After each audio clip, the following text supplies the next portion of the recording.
The sirens weren't just noise. They were a scream tearing through the bones of the city. James Porter moved fast, boots crunching over broken glass, the beam of his flashlight slicing through a haze of dust that turns the sun into a dying ember. 3rd Street was gone. Storefronts guttered, asphalt cracked open like ribs, the whole block trembling as if it could give away again. His crew fanned out, voices echoing against pile of brick and twisted rebar. The radio spat fragments of disaster, gas line rupture, fire starving for water, a parking garage minutes from collapse. Too much, all at once. James swallowed hard and forced his focus forward. Every second mattered. Then he froze. A voice cut through the chaos, muffled, ragged, but sharp enough to slice straight through the noise. Help! Someone, hurry! James's stomach dropped. That tone, he knew it as well as his own heartbeat. No, it couldn't be. Captain Walker's voice barked through the calm. Porter, status. James stared at the wreckage ahead. A green awning half buried in concrete. A familiar hand-painted sign, cracked but legible through the dust. Donnelly's Hardware and Supply. He keyed his mic, throat tied. Possible civilian, northeast corner, 3rd and Maple. Copy, how many? James's jaw clenched. He shut his eyes for half a second, then forced them open. 1, trapped inside. The air pressed down heavily, as if the whole block was listening. He took a step towards the wreckage, chest tight with dread. Because of all the voices buried in this city, it had to be his. Sometimes, the person you least expect becomes the one who saves you. Has that ever happened in your life? Tell us your story and subscribe for more stories like this. Earlier that day had looked almost too ordinary. James ducked into Donnelly's Hardware the way he always did on Thursdays. Not because he needed nails or paint, but because the old percolator behind the counter brewed the strongest coffee in town. The place smelled of sawdust and burnt grounds, comforting in a way the firehouse couldn't be. Marcus Donnelly was ringing up a customer when he spotted him. His eyes lit with the same half-smirk James had come to expect. Well, well, suppose it isn't our city's finest. Porter, how many cats this week? The customer chuckled awkwardly. James forced a polite grin and headed to the coffee pot. He poured slowly, the hiss and drip masking the sting of the jab. Donnelly wasn't finished. He leaned on the counter, voice carrying. Another $1 million for the fire department in this year's budget. Streets look like a war zone, but sure, let's pay babysitters with hoses to put on a show. James stirred sugar into his cup, steady hands betraying nothing. He'd heard the speech before, at city council, on the radio, in the paper. Donnelly never missed a chance. The customer shifted uncomfortably. My nephew's a paramedic. They save lives. Oh, they show up, Donnelly said, waving him off. With 4 trucks for a kitchen fire. Theater. Expensive theater. James capped his cup, set $2 on the counter, and finally met Donnelly's eyes. Thanks for the coffee, Mr. Donnelly. Anytime, hero. Outside, the cool air felt cleaner, easier. James sipped, letting the bitterness settle something tight in his chest. He knew the truth. Men like Donnelly didn't have to believe in firefighters. They'd still come when the call went out. An hour later, at the chalk bay, Nate grinned. You stopped at Donnelly's again? You're a glutton for punishment. James shrugged. Best coffee in the neighborhood. Man, that guy could make a sane question himself. Why keep going back? James tightened a hose coupling. Because one day he'll need us, and we'll still show up. Nate laughed, then faltered when he saw James's expression. For just a moment, James wondered if he even believed it. At 2:47 p.m., the radio exploded. One word cut through the static, sharp as glass. Earthquake. The scene at 3rd and Maple looked less like a street and more like a scar carved into the city's body. A two-story building had collapsed into itself, spilling bricks, glass, and metal across the pavement. Cars lay half buried under the debris, their alarms blaring faintly beneath the hiss of ruptured pipes. A fire hydrant geysered into the air, water flooding the gutter and carrying splinters of wood downstream. People stood on the sidewalks, faces streaked with blood, clothes coated in dust, staring at the ruin as if they were waiting for someone to hit rewind. Captain Walker's voice cut through the shock like a whip. Triage on south side, secure the perimeter, keep civilians clear. James Porter splashed through the ankle-deep water. Nate closed on his heels. The air reeked of smoke and plaster dust. He swept his flashlight across the jagged skeleton of what had once been Donnelly's hardware. Then he heard it. A voice, muffled, strained, but urgent enough to pierce the chaos. "Help! Somebody, damn it, hurry!" Nate stopped. "Wait, you recognize that voice?" James froze, stomach turning. He did recognize it, too well, but he couldn't say it aloud. Not yet. He was already climbing, scrambling over broken drywall and bent metal, light darting across a jagged opening where the front door had once been. Inside was worse. The ceiling had partially collapsed, splitting the space into a labyrinth of beams and shelves twisted at impossible angles. Every step echoed with a groan from the structure, as if the building were alive and in pain. And there, half buried in the back corner, was Marcus Donnelly. His face was pale under a coat of dust, blood streaming from a gash across his temple. His left leg was pinned beneath a support beam, bent at an angle that made James's stomach tighten. Relief flickered across Donnelly's face, then hardened into something colder. "Of course," Donnelly rasped, voice sharp with both pain and disgust. "Of course it's you." James dropped to one knee, scanning the wreckage. The walls leaned inward at dangerous angles. The ceiling sagged above them, webbed with cracks. Every shift of weight sent dust settling down like a grim countdown. "Stay still," James said, voice even. "We're going to get you out." Donnelly let out a bitter laugh that turned into a hiss of pain. "You and what, Miracle? This place is about to fold like a card table." Nate's head appeared through the gap. He took one look and cursed under his breath. "James, this is bad. The walls are compromised. If we go in there—" "I know." James cut him off. Walker's voice crackled over the radio. "Porter, status." James keyed his mic. "One victim trapped, pinned by a beam, structure unstable." "Can you stabilize?" James studied the sagging ceiling, the cracks racing outwards like veins. "Negative, Captain. Needs heavy equipment." A long pause. Then Walker's voice again, lower this time. "Then pull back. Mark it for crane operations when the streets are clear." James looked at Donnelly's ashen face, the blood pooling beneath his crushed leg.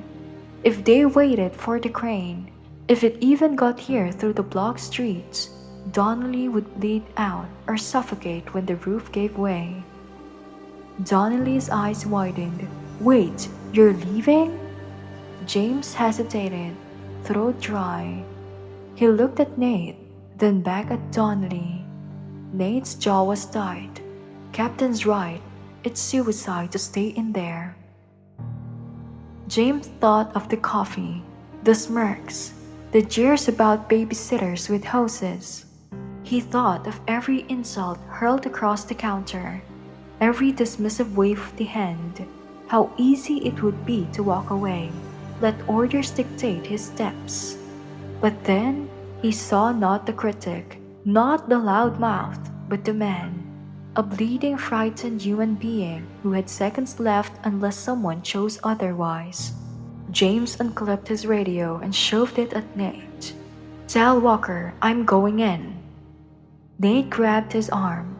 "James, tell him," James repeated, still in his voice. And then he squeezed through the opening, concrete scraping his shoulders. The air inside was thick with dust, choking his lungs. His flashlight beam danced across overturned shelves and scattered tools. He reached Donnelly's side, crouching low. The beam pinning his leg was massive, hundreds of pounds of wood and concrete. James pressed a hand against it. No give. "You're a damn fool," Donnelly groaned. "This is a death wish." "Maybe," James muttered, scanning the debris for anything usable. He spotted the length of a steel pipe, wedged under a plaster. Perfect. He grabbed it, shoved it beneath the beam, and leaned hard. The metal groaned, shifted half an inch, then clanged back down. "Not enough," Donnelly gasped. His hands clawed at the floor. "You need more leverage." James's chest heaved.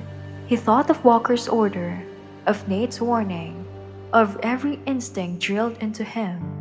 Don't risk your own life for a doomed rescue. And yet, he unstrapped the air tank from his back. The hiss of released pressure filled the silence. Donnelly's eyes went wide. "What the hell are you doing? That's your air." James wedged the tank under the beam, using it like a jack, buying us time. "You'll suffocate." James didn't answer. He shoved the pipe under the tank, braced his boots, and heaved. The beam rose, slowly, grudgingly, just enough.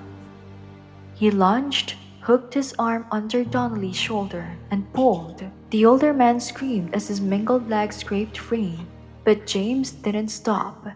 He dragged him inch by inch, both of them choking in the haze. "Why?" Donnelly gasped. His voice cracked, desperate now. "Why risk yourself for me, after everything I said, everything I did?" James paused, breathing hard, vision swimming. "Because if I leave you here, then I'm not the man I want to be." The floor shuddered. A rumble rolled through the walls, an aftershock. Cracks split wider above their heads. Dust poured down like a storm. Nate's voice shouted from outside, frantic. "James, 2 minutes max, get out." James pulled again, grunting, muscles screaming. Donnelly's weight dragged him, heavy as guilt. And then he smelled it. Gas, sharp, acrid, filling his lungs with fire. Something in the wreckage, a line had ruptured. "Nate!" he yelled hoarsely. "Evac, now!" Outside, a chorus of shouts. Someone screamed a warning. James's mask fogged, his flashlight sputtering in the haze. He shoved the light aside and crouched, hooking Donnelly's arms across his shoulders. "On your feet, Mr. Donnelly, come on!" Donnelly groaned, pale, but pushed against James's grip. Together, they staggered upright, Donnelly leaning hard on his shoulder, his ruined leg dragging as James bore most of the weight. Step by step, they moved through glass and plaster, the ceiling groaning above. And then the world lit up, a roar like thunder, a bloom of fire. The world turned orange. The blast wasn't cinematic, it was worse. A sudden roar, a white hot flash, and then the world simply tore itself apart.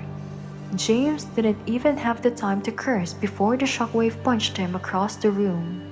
His back hit the wall so hard his teeth clacked together. A rain of brick and timber followed, burying him in a storm of dust. His ears rang like a church bells, hammered out of tune. His vision went white, then black, then white again. For a breathless second, he thought maybe this was death. An endless ringing silence, no up or down, just weight and heat pressing in from every direction. Then the pain rushed in. His ribs screamed, his shoulder throbbed, his lungs burned as if he had swallowed fire. He was alive, barely. Something heavy pinned him.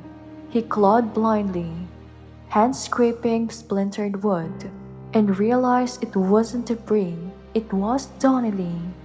The man's chest rose shallowly against his side, but he wasn't moving otherwise. James tried to shout, but the sound died in his throat. Dust and smoke choked the air. Somewhere distant, muffled through the ringing, came voices, shouts, boots, radios, the crew. He forced his arm free and slammed it against a broken shelf, wood clattering to the floor. Here, he rasped, or thought he did. His voice sounded shredded, barely human. For an agonizing heartbeat, nothing. Then, light. A shaft of daylight cracked through the wreckage as someone tore debris away. Hands reached in, rough and urgent, gripping his arms. Got him, he's here. The weight lifted from his chest. Donnelly's limp body was dragged first, and for a heartbeat, James panicked. What if he wasn't breathing? What if he was already gone? But then he saw the faint rise and fall of Donnelly's ribs, and relief made his own chest ache harder than the broken bones. Strong arms pulled James next, hauling him inch by inch towards the jagged gap. Debris shifted dangerously above. A timber groaned, threatening to collapse. Stop! Stop! Hold it! Someone yelled. For a frozen second, James lay half buried, staring at the dark gap overhead, waiting for it to give way. If it fell, he'd be done. They all would. But then, Nate's face appeared through the haze, streaked with soot, eyes wild but steady. James, you with me? James tried to nod. Maybe he did, maybe he didn't. But Nate's grip tightened anyway. We're pulling you out. Hold on. The last beam was shoved aside, and suddenly, James was in the open air, dragged across broken concrete into a chaos of sirens and shouting. The sky above was strangely calm, dimmed by a haze of smoke that turned the afternoon sun blood orange. He gulped the air that tasted of ash and copper. Paramedics swarmed, pressing cold hands to his skin, shouting numbers. Someone slid an oxygen mask over his face. He tried to speak, but only a rasp came out. Then he saw him. Donnelly lay on a gurney just a few feet away, mask strapped over his mouth, paramedics working fast. His legs was wrapped tight, blood already soaking the bandages. His hand twitched once, searching. Their eyes locked. For years, Donnelly's gaze had been sharp, mocking, cutting him down with every word. Now it was something else. Fear, gratitude, maybe both. His lips moved behind the mask. James couldn't hear, but he understood. Thank you. The older man's hand lifted weakly, trembling in the smoky air. Not a wave, not quite, but enough. A picture burned into James's mind, Donnelly reaching through pain, the mask fucking with each ragged breath, ash drifting around him like snow. A moment he would never forget. The medics wheeled him towards the ambulance. The door slammed, siren wailing as it sped away. James sagged back onto the cracked pavement, adrenaline leaking from his veins, leaving him heavy, hollow. His chest rose in shallow, painful gasps. Every nerve screamed, but exhaustion drowned him out. Nate crouched beside him, grinning through suits. "You crazy son of a bitch, you actually pulled him out." His voice broke with both laughter and relief. James let his eyes fall shut. "Yeah," he whispered, though it was barely a sound. "I did." Walker knelt on his other side. Expression gave. "That was reckless, stupid. You could have been killed." James waited for the lecture. Instead, Walker's hand pressed firmly against his shoulder, gentle but unshakable. It was also the bravest damn thing I've ever seen in 20 years. James didn't answer, couldn't. He just breathed. Every rise of his chest to victory.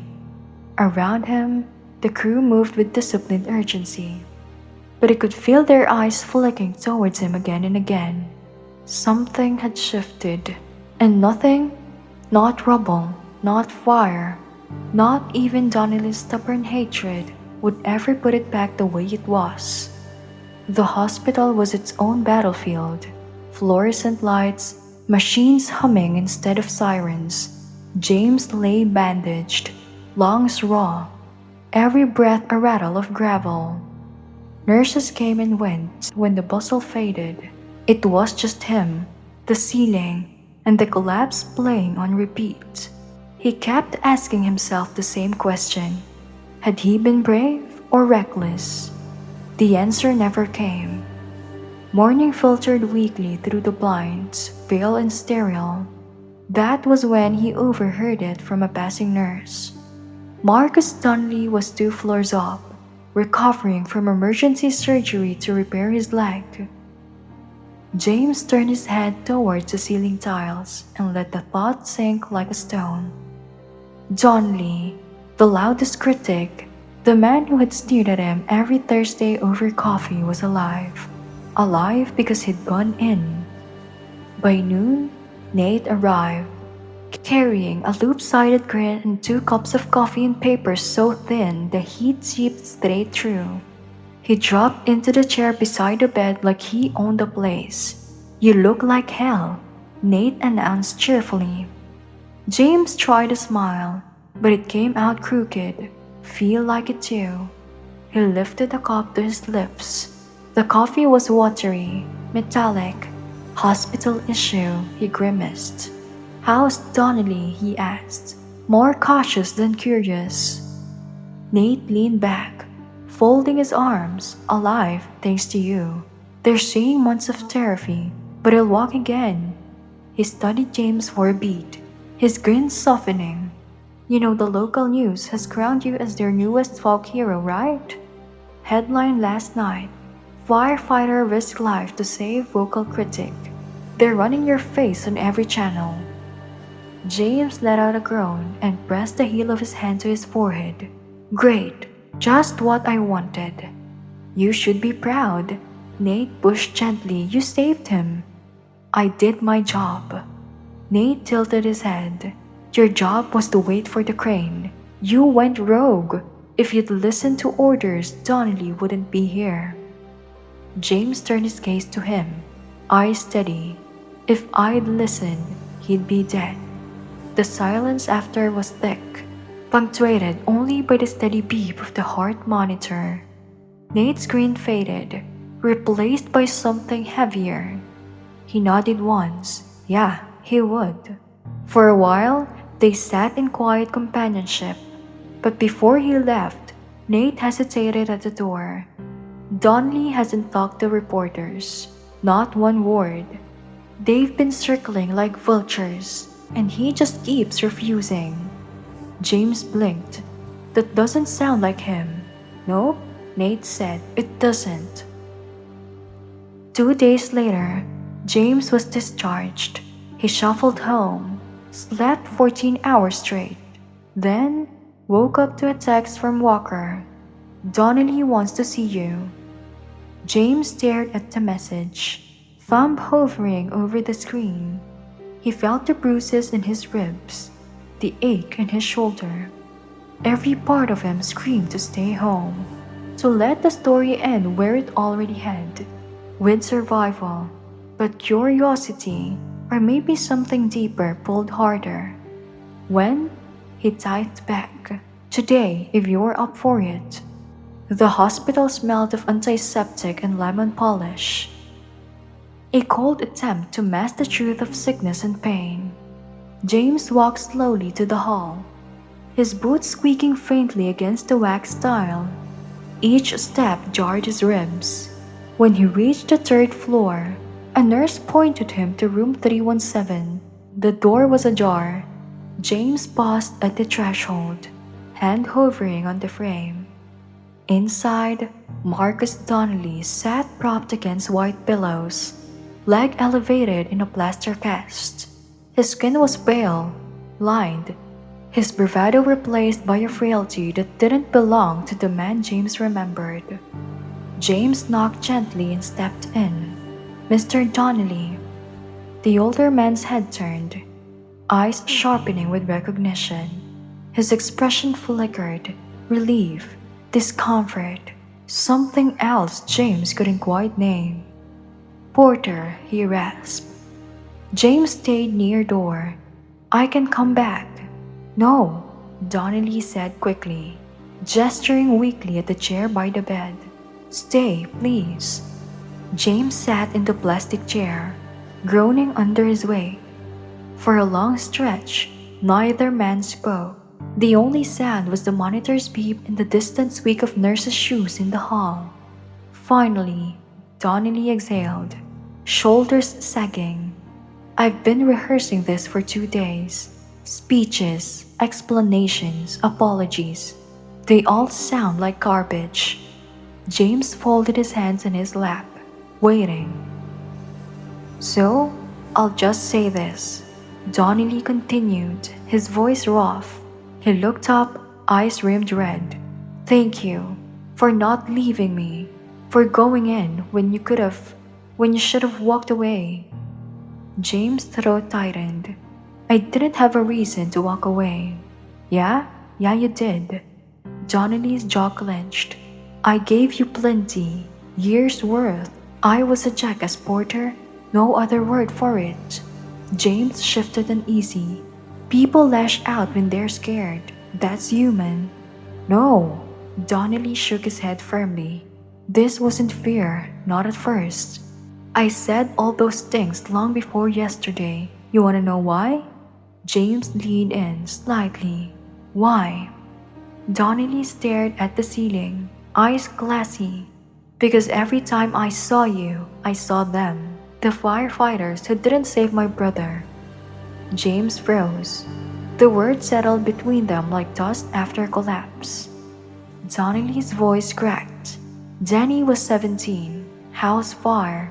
They got there in 6 minutes. 6 minutes, Porter, and they told me it was too late. The whole place was gone. He never made it out. His hands curled into fists against the blanket. I spent years telling myself if they'd been faster, stronger, better, he'd still be alive. James's chest ached in a way burns and bruises couldn't explain. It was easier to blame them, Donnelly went on, quieter now.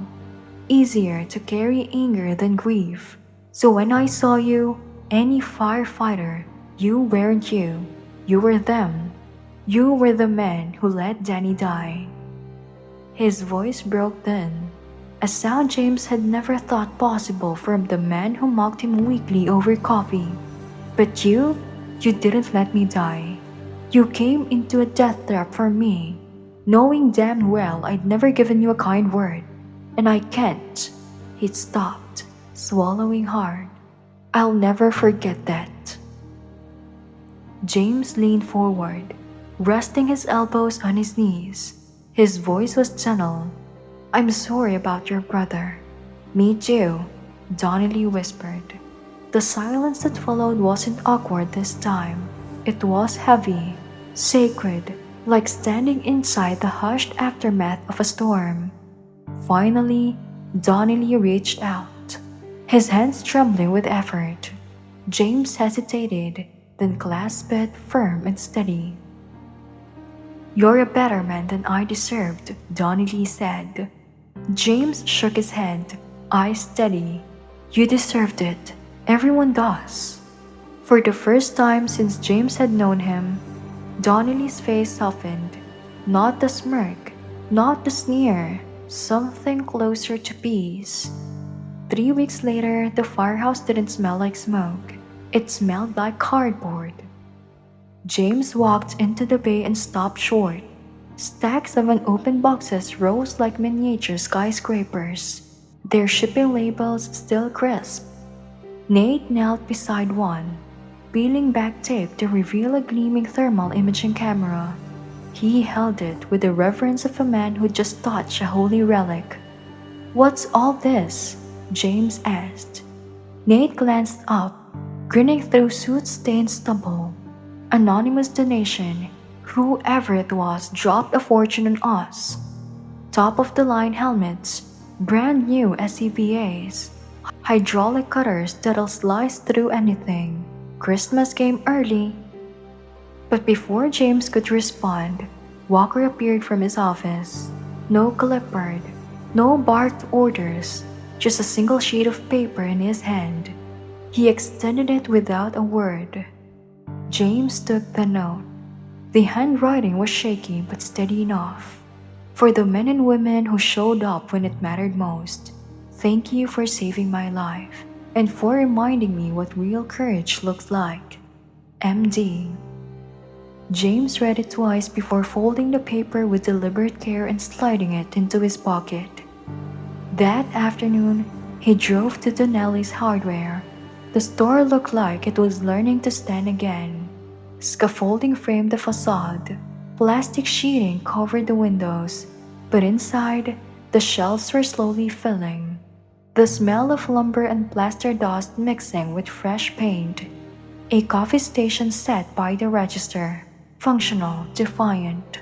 Donnelly stood behind the counter, leaning heavily on a cane as he rung up a customer. He spotted James and gave a curt wave. Black, no sugar, he said, already pouring before James could ask.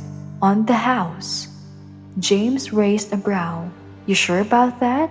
Last time I checked, I was a tax dollar wasting babysitter. For a second, Donnelly's mouth twitched like he might snap back with the old venom. Instead, it softened. Almost a smile. Yeah? Well, I've been reconsidering my position on that. James accepted the mug, wrapping his hands around it. The coffee was bitter, too hot, but grounding. They stood across the counter, silence settling like a mortar between bricks. How's the leg? James asked.